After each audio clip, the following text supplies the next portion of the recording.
Kichcha Vikas Kichcha Vikas sir ಹೇಗಿದೆ movie? Movie ಏನಂತ ಹೇಳೋಣ, ಮೂವಿ ಮಾತ್ರ ಸೂಪರ್ ಆಗಿದೆ. ಒಂದೊಂದು ಲುಕ್ಕು, ಆ ಮಾಸ್ ಲುಕ್ ಇದೆಯಲ್ಲ, ಆ ಮಾಸ್ ಲುಕ್ ನೋಡ್ತಾ ಇದ್ರೆ ಹಂಗೆ ಮೈ ರೋಮಾಂಚನ ಆಗುತ್ತೆ. ಒಡಿಯೋ ಏಟಿಗೆ ಹೆಂಗೆ ಅಂದ್ರೆ ಕುತ್ತಿರೋರು ಎದಲ್ಬೇಕು ಆ ತರ ಇದೆ. ನಿಜವಾಗ್ಲೂ ಗೂಸ್ ಬಂಪ್ಸ್.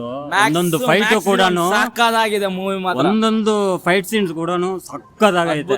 ಸ್ಟೋರಿನೂ ಫಸ್ಟ್ ಒಂದು ಕ್ಲಾಸ್ ಸ್ಟೋರಿ. ಇಂಟರ್ವ್ಯೂಲ್ಗಿಂತ ಒಂದು 5 ನಿಮಿಷ ಮುಂಚೆ, ಆಮೇಲೆ ಕ್ಲೈಮ್ಯಾಕ್ಸ್ ಒಂದು ಸೀನು, ಅಬ್ಬಾ ಅದ್ರಲ್ಲೇ ಪೈಸಾ ಒಂದೊಂದು ನಿಮಿಷಕ್ಕೂ ಒಂದೊಂದು ಸೆಕೆಂಡ್ಗೂ ನೆಕ್ಸ್ಟ್ ಏನಾಗುತ್ತೆ, ನೆಕ್ಸ್ಟ್ ಏನ್ ಬರುತ್ತೆ ಅನ್ನೋ ಕುತೂಹಲ ತುಂಬಾ ಇದೆ. ನಿಜವಾಗ್ಲೂ ಸಖತ್ತಾಗೈತೆ. ನಿಜವಾಗ್ಲೂ ಒಂದು ಮ್ಯಾಕ್ಸಿಮಮ್ ಮಾಸ್ ಅಂತ ಅಲ್ಲ, ಅದಕ್ಕಿಂತ ಜಾಸ್ತಿನೇ ಇದೆ. ಸೂಪರ್ ಆಗೈತೆ ಮೂವಿ ಬಗ್ಗೆ ಎರಡು ಮಾತಿಲ್ಲ. ಒಂದು ಕಿಚ್ಚ ಅವರಿಗೆ ಒಳ್ಳೆ ಕಂಬ್ಯಾಕು, ತುಂಬ ಅದ್ಭುತವಾಗಿದೆ. ನಾನು ನಿಜವಾಗ್ಲೂ ಹೇಳ್ತೀನಿ, ನಾನು ದಚ್ಚು ಅಭಿಮಾನಿ, ಡಿ ಬಾಸ್ ಅಭಿಮಾನಿ ನಾನು. ಸೂಪರ್ ಆಗೈತೆ.